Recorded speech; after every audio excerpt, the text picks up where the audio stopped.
everyone. This is Wayne Bennett with ECRM and Range Me, and I'm real excited to have with me today Brian Gildenberg. Many of you may know, but if you don't, he is the founder of Confluencer Commerce and one of the CPG guys. So, Brian, good to see you here today. Good to see you too, Wayne. Pleasure as always, man. How you doing? Great, great. I know, Brian, we wanted to talk about a couple of things as it relates to retail media, and today in particular, the relationship between retail media and merchant teams. I know Sure. that is Okay. traditionally a separate conversation, but I did want to get some perspective. As you know, at ECRM and Range Me, we're very close to the merchant team organizations, and I thought it would be good to provide some perspective. Before we do that, Brian, I am curious to get your thoughts on that really exciting news that broke this week about Walmart's acquisition of Vizio. Maybe we could just start there and you could provide some insight about what that all means. Well, sure. And I think this has been covered a little bit in the press, but it's probably useful to understand that when you're looking at Vizio, first of all, it's critical to keep in mind that everybody knows Vizio is a television company because everybody's either looked at or everybody I know in the world has either looked at or owns a Vizio TV. So just in terms of where they sit as a good value-based brand in the electronics category, that proposition in and of itself would make a ton of sense for Walmart because of the positioning that Vizio has from a price leadership perspective. I think there's some interesting questions about what happens to the rest of Vizio's distribution going forward, given that Vizio, when you look at their P&L, Vizio isn't a television company at all. They're an advertising company that gives away TVs. So basically, 100% of Vizio's net income comes from what they call their Platform Plus business, which is basically them selling ads to the people that are using their smart televisions. So they've got about 18 million people that are logged into what they call their smart network, if I remember right, and they're doing a very nice job of selling ad-supported programming through that network. So they are today a mini media network, but not a retail media network. They're a TV network. So I think the interesting thing going forward with all of this is going to be the same open question that exists today about how will connected TV and retail media synergistically develop together, because they're both kind of emerging or nascent advertising forms. They both have the ability to target messaging to individuals in really interesting and specific ways. Bringing those together has got some really interesting potential down the road. So I thought it was a clever acquisition by Walmart to expand their media business, to expand their available ad inventory that the Walmart Connect team can sell you, which is a really interesting way to do that, and also creates potential down the road for something that might be fairly transformational. But it's important to remember that what you're buying through Vizio isn't at all what people would typically call retail media. It's television. Yeah, but it is part of the ad inventory quest, right? And it Sure. is part of the retail media. So, Brian, a follow-up question, and maybe you can share with our audience here is where are we in the life cycle of retail media? I would say that we are very much, we're in the game. It's like in a football game, right? Like, each team's completed its opening drive, your game's starting to settle into a rhythm, but it's still early, right? Trying to predict who's going to win, I can't remember what the statistics are on a professional football game, but I think about 60% of the time, the team that's in the lead in the first quarter wins the game. So I think it's useful to note who's winning now, because 60 is higher than 50. But it's also still fairly early in the evolution of the space. And I think that evolution is particularly early for retailers that are trying to figure out what the physical store media environment looks like, not just the digital kind of Amazon-centric nature of the retail media ecosystem, which is so much of the origin story of retail media in the US. Yeah. In other markets around the world, and you and I have talked about this before, other markets around the world, retail media grew up primarily as an in-store phenomenon first, because the brick and mortar retailers started trying to figure out how to use their store as a media asset and have been for many, many years. In the US, because Amazon grew up so fast, retail media here today is seen as largely a digital phenomenon tied to basically a lot of Amazon's core competencies in digital marketing and search marketing and product display pages and sponsored products, and then gets reapplied to the other retail media worlds. So I would say that right now, we're probably in, the early second quarter, close to halftime in digital retail media, but still very early in the first quarter in terms of how that's going to manifest itself physically in store. Yeah. So Brian, really the crux of today's conversation is like, what does this all mean for merchandising teams? Yeah. How do they view this? What should they know? How should they prepare?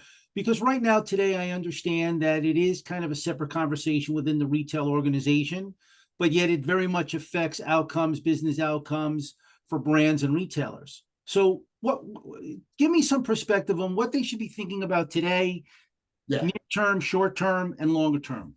I apologize because I'm going to get stuck on the football metaphor again. So for those of you who aren't football fans, I apologize, but it's a good way to look at it. And I think there's three implications that I would loosely bucket up as defense, offense, and special teams.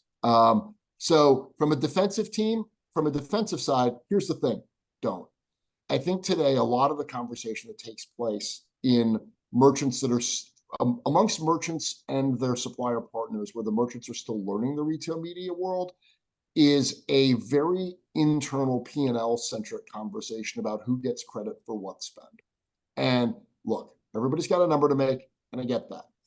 I think that the merchants that are going to lead their categories best in the future are the ones that are going to be able to ask the question, not why are you giving money to my media team and not to me, but what are you getting from that media spend, and what's the best way to leverage that so that I, the merchant, can help you sell more product, which is why we're all kind of here. I think that's an important discipline for merchants to get into, because they're not going to be able to just simply, quote unquote, push back on retail media. That the profit engine that retail media brings to most retailers is too important to shut off. So I think the merchants are going to really need to learn how to harness it, understand it, and deploy it in a way that's beneficial for them rather than resist it. So on the defense side, don't. From an offense point of view, really trying to be proactive about that is to realize a couple of things that as you work either with your own retail media teams, your own e-commerce teams, or the brands themselves, I think it's critical to remember a couple of things. Number one, the way that media, there's three things within this. One, media itself can be a very jargon-centric world. A lot of that jargon means fairly simple stuff. So if anybody has any questions about any of this, please feel free to reach out to me online. I can give you what I would call sort of the Confluencer Commerce / Retail Cities translation software, which is like a PowerPoint deck that helps explain a lot of what the media terms that are kicked around mean in like real life terminology. It's a fairly straightforward idea. Media teams are basically trying to buy impressions, eyeballs, or engagements as cost effectively as possible. So, and that's how media teams work. I think it's hard for the merchants sometimes to understand the way media tends to function, which it's a very optimization and cost-based business rather than a selling business. So media teams are often rewarded by accomplishing a job as cost effectively as possible, not for selling stuff. For a merchant, that's going to look weird. So I've got to just understand the language, one. Two, I've got to be the advocate for your own business, right? And if your own business is 90% physical store, 10% e-commerce, you've got to advocate for that, right? And say, look, I get that we want to do this stuff in digital because it's an interesting growth platform and it might be 40% of my growth in the category and it might reach shoppers in new ways. But what's really happening here is we've got to figure out how to take what we're doing here and get this to activate in store the right way. Even if I don't have a quote retail media offer in store, I've got to plan that in a more integrated way.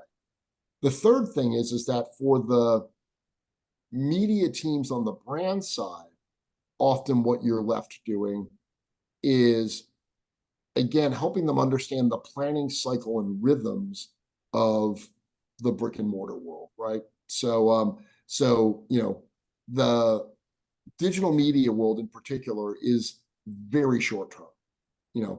Assortment planning for a category is not. So the time synchronousness of media versus merchandising is really, really different. Mm-hmm. And trying to figure out how that works is a big piece of that. So that's on the offense side. The special team side is that rather than forcing your brand partners to, I would try to have as candid a conversation as possible as you can with your brand partners, understanding that they're trying to figure out what in your existing portfolio of trade spend works and what doesn't, the same battle that they've had forever. And that part of that may end up being routed into retail media spend that might be more effective in terms of growing the category. The ability to be able to actually look at your existing repertoire of things that you're already doing, proactively assess what isn't really working for the brand, knowing that that's going to come under pressure in this world of changing retail media spend, and then really partnering with the brands to navigate towards a better outcome for you is better than just trying to figure out, again, trying to figure out how to hold on to money rather than trying to figure out how to spend it better. So I think that's probably the piece. So don't be defensive, figure out exactly what the opportunities are, and then realize that you're going to be, in some cases, trying to allocate a portfolio of money that's coming from both the brand's media side or marketing side, as well as from their trade side, to get to the best outcome possible. Yep. Does that make sense? Yeah, it makes 100% sense. And I appreciate the football metaphor, Brian. And I think you've explained it quite well. So I've got one last question sort of on the brand side and how this is all viewed here. So how are brands today engaging, reacting to retail media? And I'm really interested to know your view. How are the mid-tier and emerging brands engaging here, or are they? It's a good question, because I think that I've said this a couple of times, that I think that retail media is the first innovation in the digital world that doesn't inherently benefit small brands more than big ones. Because retail media is complicated. It's not cheap. And it doesn't yield to some of the skills that small brands have around nimbly managing the digital ecosystem, because a lot of it is still what in media terms is called sort of managed service type work, rather than work that's more programmatic, hands-on keyboard, or automated. For this, I'm going to carve out Amazon and put that in a separate place. I think Amazon's media ecosystem, still other things being equal, is better for brands that can navigate that ecosystem well. Often a lot of those are smaller. But when you think about the omni-channel primarily brick and mortar retailers from retail media point of view, I think this system right now might benefit large brands a little bit more than medium-sized or small ones. I think the medium-sized or small brands that are winning here are ones that are able to, one, take what they know from the digital world and apply it as best they can to the retail media ecosystem. Two, figure out what retail media networks really are two things. They are audiences, i.e. the people that shop at the retailer, that I can reach in a variety of ways, either through the retailer's own assets or through understanding who those people are, reaching them on Instagram or TikTok or somewhere else, with an eye towards converting them back into that retail world. Or retail media provides me with conversion opportunities, like sponsored search, sponsored products, things that exist on the content that exists on the retailer's own assets.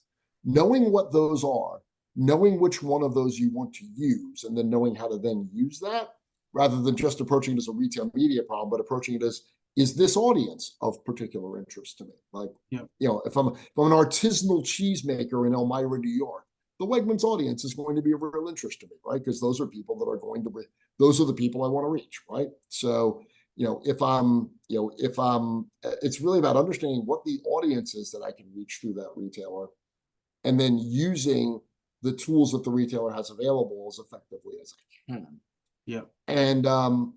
And I think the other thing is that oftentimes what you'll find is that the smaller and medium-sized brands, which might be a little bit more digital first than their competitors are, should lean into that. Yeah. And really try to lean into helping teach the category team on the merchant side how the digital ecosystem can drive demand in their store, right? Yeah. So that they become kind of the flagship case study for being able to use digital assets to drive in-store performance. So those are some of the attributes that I'd say, but a lot of it is around taking your digital skill set and then figuring out how to apply the relevant parts of that to what the retail media networks are doing.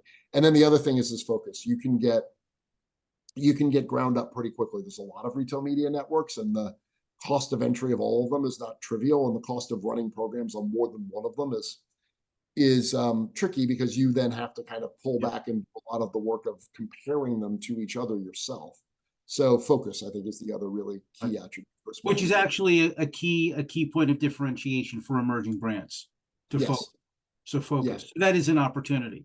Well, and I think the other thing is, and I think this is true of a lot of retailers today, one of the best ways to get your to get attention at the merchants, as you well know, is to become one of the fastest growing and top 10 top things on Amazon. So, it's often counterintuitively trying to grow my Walmart business might require some lean in on Amazon first, so that I can show some really interesting results in the Amazon world that become a case study that I can use to convince the other retailers of what I'm doing.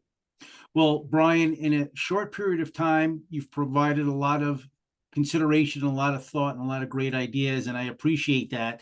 And I guess for the brands that may be listening or the merchants that may be listening and want more information, I would make a recommendation that they continue, and if they don't, to sign in and sign up to listen to the CPG guys. And Yep. secondarily, right, of Join course, 28,000 of your closest friends following us on LinkedIn. But yes, for all the conversation that you would ever want on the retail media ecosystem, Sri, Peter, and I think we have done a pretty good job of trying to get all the voices that are driving that ecosystem a platform from which to drive it. So right. And then secondarily, Brian, at Confluencer Commerce, also with your own personal company, the opportunity to provide guidance, advisory, and consultation to brands that want to lean in and learn more. And because I wear multiple hats, the other brand that we put out a lot of this content under is the Retail Cities brand, the global retail research business that I also help lead in North America. So we've got some really good retail media content, including what we call a double jointed planning workshop for clients, where we will basically deliver a fair amount of content that we previewed at our double jointed planning event in Chicago last November, but then also really work with your teams to try to figure out how to really unpack these two different joint business plans, the commercial joint business plan and the media joint business plan, and how do you work to bring them together? Right. Which was really the intent of today's conversation. Exactly. Right. Brian, great to see you. You're looking great. As are you, man. Pleasure seeing you as always. That. Hopefully your travels are going well, and I look forward to seeing you soon. Take care, Wayne. Good to see you. All right. See ya. Bye-bye.